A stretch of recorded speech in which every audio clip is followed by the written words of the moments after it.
of all, let's just cut to the chase. How exciting was it to place best ever for America? Yeah, it's really hard to put into words, just the amount of emotion and the euphoria that just, came over all of us as we were all there together, just thinking about the amount of work that we had put into it, the honor of representing our country, and just being on that stage, something we've always dreamt about. It was pretty amazing. So Chef Keller, can you explain the competition for me to people who aren't familiar with it? Bocuse, who began this competition, really to bring the world together, the culinary world together in a very collaborative, friendly, competitive way.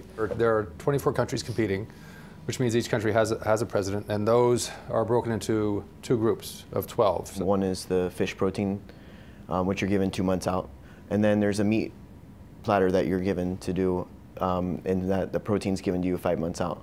So is there any element of American food in the competition? Are you reflecting your country's flavors at all, or is it just the best dish regardless of where you come from? For the meat protein, 20% of your score is based on how well you represent your region, your country of origin. So you're really trying to present an idea, a style of food, a flavor profile that's going to be well received. Some of it was represented by flavors, some of it was represented by the style of food and what we did. We did basically like a carcass for the guinea hen that we were, that was the protein we were given, and we styled it after basically roasting it on a wine barrel. So we burnt the wood, we soaked it in wine, and we brined the guinea hen in white wine. And then, one of our garnishes was built just to replicate one of the garden beds at the French Laundry Garden. So using ideas like this, really kind of helped to give a very centralized and focused theme, and something that could be easily perceived and recognized by the judges. How did you apply your experience to coaching them? Well, a lot of it was just trying to give them an idea of what they were going to walk into.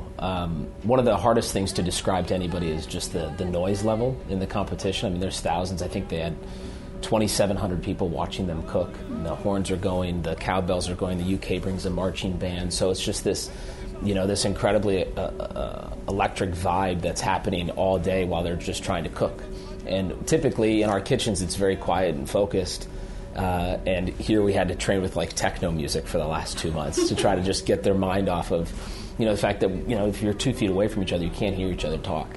They competed on day one, and we had a good feeling that they excelled on day one to the point where they were kind of the bar going into day two. So it was kind of like a downhill ski race where we skied the fastest, and now we had to wait to make sure the other 4 teams wouldn't ski faster than us. It was an incredible feeling, though. There's so many little facets of the competition that are important. Cooking is the most important, but also the logistics of getting the team there and making sure that they go with a very clear mind, because we want them to only focus on the food.